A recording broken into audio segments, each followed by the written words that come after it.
ബഹുമാനപ്പെട്ട ഉസ്താദ്മാരെ, കൂട്ടുകാരെ, രക്ഷിതാക്കളെ, അസ്സലാമു അലൈക്കും വറഹ്മത്തുള്ളാഹി വബറകാത്ത്. ഇന്ന് ഞാൻ ഒരു കൊച്ചു കഥയായിട്ട് വന്നിരിക്കുന്നത്. മുത്തേബടിക്കാലത്ത് മഹാനുണയും പെരുങ്കള്ളനും അടിപിടി പിടിച്ചു പറയാൻ അങ്ങനെയുള്ള ദുശീലങ്ങൾ അയാൾക്കുണ്ടായിരുന്നു. അങ്ങനെ ഇരിക്കെ മദീനയിൽ മുത്തനബി സന്ദർശിക്കാൻ ആളുകൾ കൂടി. അതിൽ അയാളും ഉണ്ടായിരുന്നു. മുത്തനബി അയാളൊന്ന് കണ്ട് മനസ്സിലാക്കി പറഞ്ഞു, അങ്ങനെ നിന്റെ ഈ ദുശീലങ്ങളിൽ ഒന്ന് നിനക്ക് മാറ്റാൻ കഴിയോ? മുത്തനബി പറയാലേ അയാൾ സമ്മതിച്ചു. മുത്തനബി പറഞ്ഞു, ഇന്നു മുതൽ നീ കളവ് പറയരുത്. അത് കേട്ട് അയാൾക്ക് ആശ്വാസമായി. അടിപിടി പിടിച്ചു പറി അങ്ങനെയുള്ള ദുശീലങ്ങൾ മാറ്റാൻ പറഞ്ഞല്ലോ. ആശ്വാസമായി. അങ്ങനെ അയാൾ ശപഥം ചെയ്തു. മുത്തേബിയെ കണ്ടു പോകുന്ന വഴിയിൽ വലിയൊരു ഈന്തപ്പഴം തോട്ടം കണ്ടു.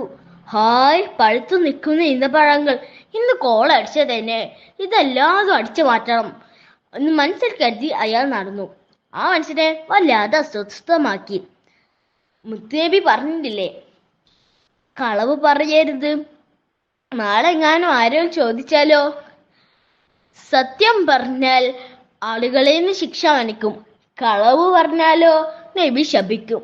എന്ത് ചെയ്യണം? മോഷ്ടിക്കണോ അതോ വേണ്ടിയോ?